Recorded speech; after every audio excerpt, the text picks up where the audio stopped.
Olá pessoal, tudo bem com vocês? Hoje é Dia dos Pais, então é um dia muito importante e pertinente para a gente fazer algumas reflexões.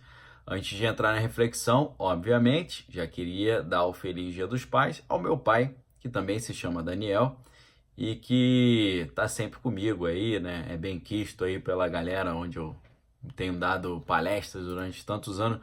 Para você ter ideia, né? Como meu pai tem marcado presença onde ele tem ido sempre que eu chego nas palestras e não estou com meu pai, o pessoal reclama, porque além dele ser uma figura agradável, sempre tem histórias legais para contar. Então, aproveitando aqui para mandar um abraço pro meu pai, que está no Rio de Janeiro, eu estou em São Paulo já há 5 anos, né? Então a gente não está sempre junto, mas geralmente a gente se encontra uma vez por mês, né? O que é muito bom, né? Sem falar nas férias que eu passei lá no Rio esses dias, esses tempos agora, em julho, né? Então deu para passar tempos preciosos com a família lá. Então dou feliz Dia dos Pais aqui pro meu pai. Para começar, pessoal, hoje eu vou fazer um movimento aqui. Eu vou lá no idioma hebraico para poder fazer essa reflexão com vocês, tá?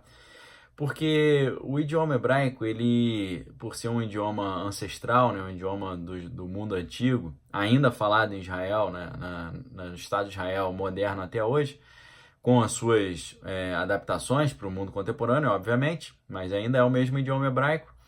E é um idioma que ele está diretamente calcado na, na agricultura e na pecuária, né? Ele representa e expressa, obviamente, a realidade do povo que vivia ali naqueles tempos bíblicos. E hoje, por exemplo, na linguística, a gente tem uma hipótese que é uma hipótese já um pouco antiga, não tão praticada nem valorizada hoje em dia, mas é uma hipótese interessante, que é a hipótese Sapir-Whorf.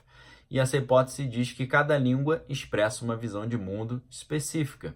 Quando a gente pensa, por exemplo, em dinheiro, né, você pensa nos diferentes idiomas, você pensa, por exemplo, em alemão, dinheiro é Geld, né? Geld tem a ver com Gold, que é ouro, e com Geld, que é amarelo, né? Então, para a mente alemã, dinheiro é ouro.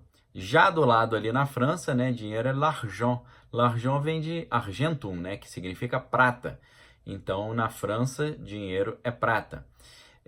Se você pensa no Brasil, né? Brasil, o dinheiro, a palavra dinheiro, né, vem de denário. Denário é o valor que você ganhava por um dia de trabalho, né? Por aí você já vê quem está bem, quem está um pouquinho abaixo e quem está completamente quebrado, né? Você vê a Alemanha pensando em ouro, a França pensando em prata e o brasileiro pensando no salário que ele recebe de um dia de trabalho.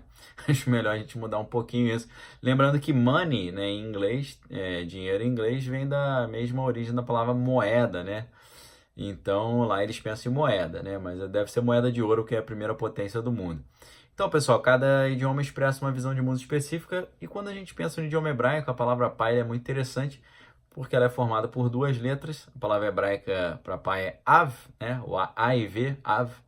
É, ou Abba, né, que é papai, Abba ve ima, né, pai, papai e mamãe, né, em hebraico. Em hebraico você pergunta Eifo Abba, né, onde é que está o papai? Aí você pode responder Abba babait, né, o papai está em casa. Então, Abba é o papai e Av é pai. Essa palavra é formada por duas letras, Aleph e Beit, né? Aleph significa touro e Beit significa casa. Na escrita arcaica, né, ou escrita, o hebraico arcaico, ou aquilo que se chama em inglês de Ancient Hebrew, né, o hebraico arcaico, a letra Aleph, que significa touro, Aleph, ela tinha o desenho de um touro, e a letra Beit, que significa casa, ela tinha um desenho de uma casa, na verdade não da casa, mas da tenda judaica, e é aí que a gente entende a profundidade do conceito de pai dentro do idioma hebraico, porque a palavra hebraica para tenda é orel, mas quando a gente pensa e tem a ver com o verbo comer, né, que é leerol, né? Você pergunta, você fala assim, você está falando, pô, eu quero comer alguma coisa agora, né? Ani rotze leerol masher hu achav. Eu quero comer alguma coisa agora. Porque você comia dentro de casa, ou seja, dentro da tenda, né? Então, mas quando a gente vê a palavra pai, né? A palavra pai, Av, é a letra touro, é a letra casa. O que significa isso? O pai é o touro da casa, a força da casa, a sustentação da casa, é aquele que provê a casa. E visualmente, né, o idioma hebraico ele é muito visual, ele simboliza uma parte da tenda antiga da época nômade, né, dos israelitas nômades ainda no deserto. A figura do pai representa a sustentação da tenda da casa, né, que é o poste de madeira. E o que é interessante é que essa viga de madeira, ela tinha duas pontas, né, dois lados. Um lado pontiagudo para ser fincado na areia e um lado que era bifurcado em cima para poder encaixar a outra viga da tenda.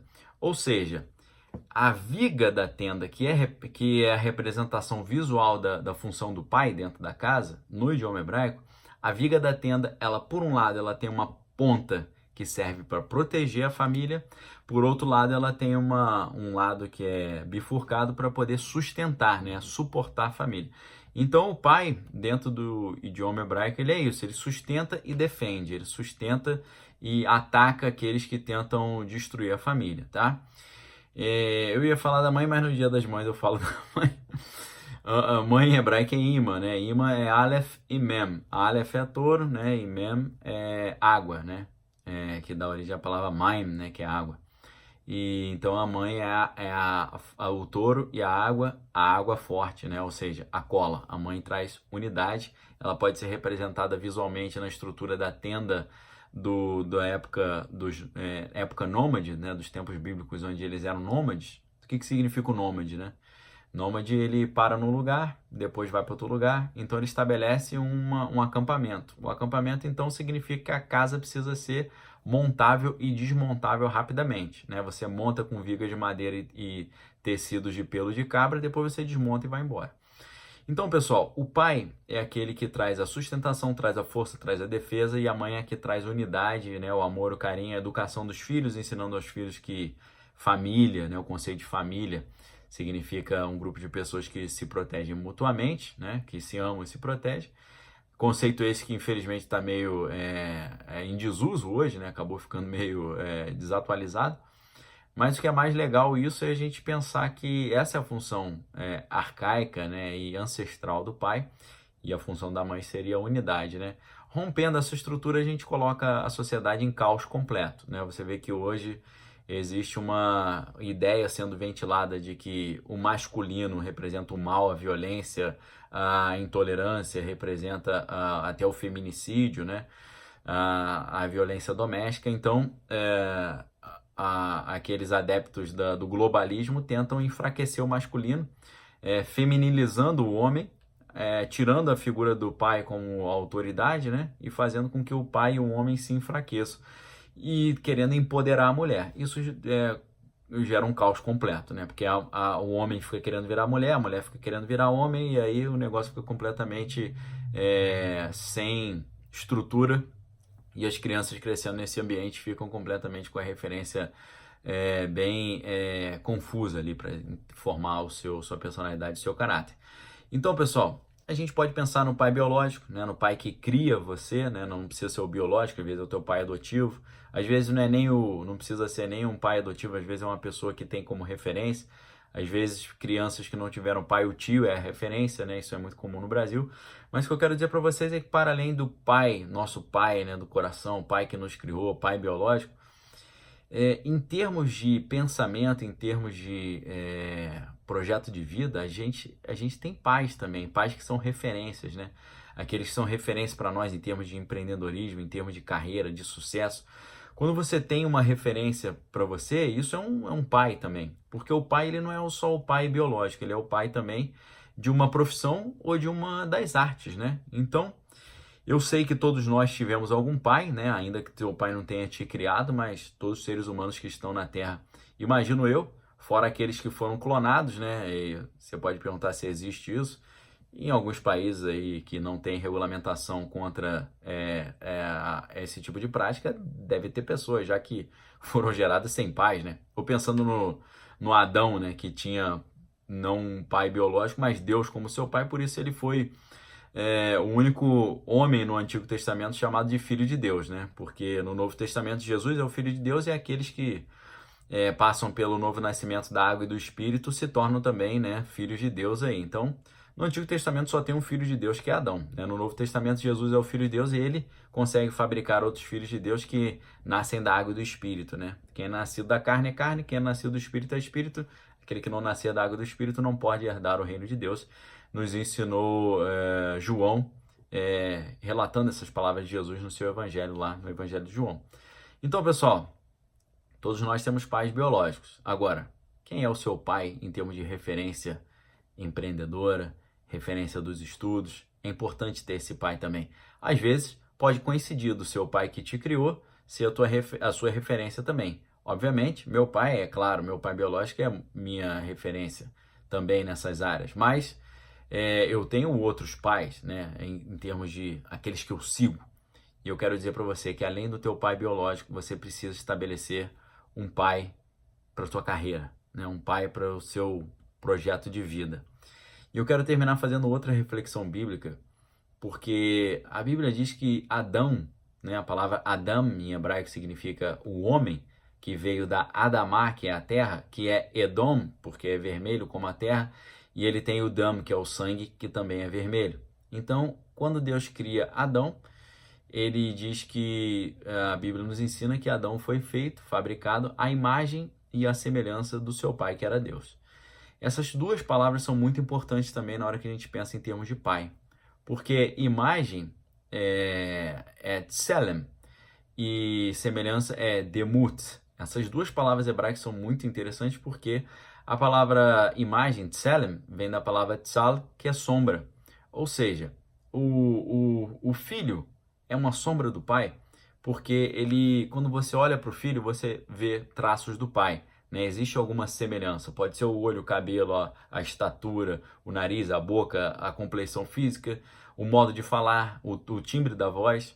O filho tem alguma semelhança do pai, né? Não precisa ser o pai biológico também, porque os filhos às vezes absorvem maneirismos, né, daquele personagem que fez o papel de pai. Então o que é importante é que o filho, ele precisa guardar semelhanças do pai, seja elas quais forem. Quando você olha para o filho, e o filho verdadeiro, você vê traços do pai. Quando você olha discípulos em termos de empreendedorismo, de mindset ou em qualquer área das artes e tal, quando você olha um filho de um pai mentor, você vê traços do pai ali. E além disso, de ter a imagem como sombra, você tem também a demut. Demut significa semelhança, mas vem da palavra dam, que eu já falei, que é sangue, ou seja, é um vínculo genético. E não é só genético em termos biológicos que eu quero falar. Genético no sentido de você ter uma genealogia, uma geração. Você como empreendedor falar, nos meus passos no empreendedorismo eu me baseio nesses e nesses empreendedores e nesses autores. Ou você como artista, você fala, eu me baseio nesses e nesses que vieram antes de mim.